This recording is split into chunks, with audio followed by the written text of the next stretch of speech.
మన చేతిలో మన ఆరోగ్యం. ఖాళీ కడుపుతో బొప్పాయి ఎలాంటి ఆరోగ్య సమస్య అయినా పరారే. బొప్పాయి పండు అన్ని సీజన్లలో దొరుకుతుంది కదా. ఖాళీ కడుపుతో బొప్పాయిని తినడం వల్ల చాలా ప్రయోజనాలు ఉన్నాయటండి. కొన్ని పండ్లను ఖాళీ కడుపుతో తినకూడదు అని అంటుంటారు, కానీ బొప్పాయి తింటే మాత్రం చాలా మంచిదట.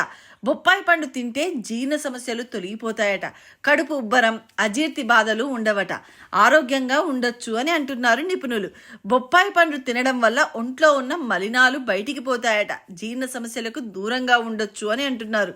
అంతేకాదు, దీన్ని తినడం వల్ల ముఖం అందంగా కాంతివంతంగా మారుతుంది. చర్మ సమస్యలు కూడా దూరమైపోతాయి. బొప్పాయిలో క్యాలరీలు చాలా తక్కువగా ఉంటాయి, ఫైబర్ ఎక్కువగా ఉంటుంది. మరి దీన్ని తినడం వల్ల ఎక్కువసేపు ఆకలి కూడా వేయదట. బరువు తగ్గొచ్చు. బొప్పాయిలో యాంటీ ఆక్సిడెంట్లు ఎక్కువగా ఉంటాయి. Vitamin A, vitamin C, vitamin E ఇమ్యూనిటీని పెంచుతాయి కదా. తద్వారా అనేక రకాల ఇన్ఫెక్షన్ల నుంచి కాపాడుకోవచ్చు. బొప్పాయిలో యాంటీ ఇన్ఫ్లమేటరీ గుణాలు కూడా ఎక్కువగా ఉంటాయండోయ్. బొప్పాయి పండును తింటే అర్థరైటిస్ సమస్య కూడా ఉండదట. కీళ్ళ నొప్పులు కూడా తగ్గిపోతాయి అంటున్నారు. దీంట్లో యాంటీ ఆక్సిడెంట్లు మెండుగా ఉంటాయి. ఇవి గుండెను ఆరోగ్యంగా ఉంచుతాయి అంట. హృదయ సంబంధ సమస్యలు కూడా రాకుండా కాపాడుతుందట.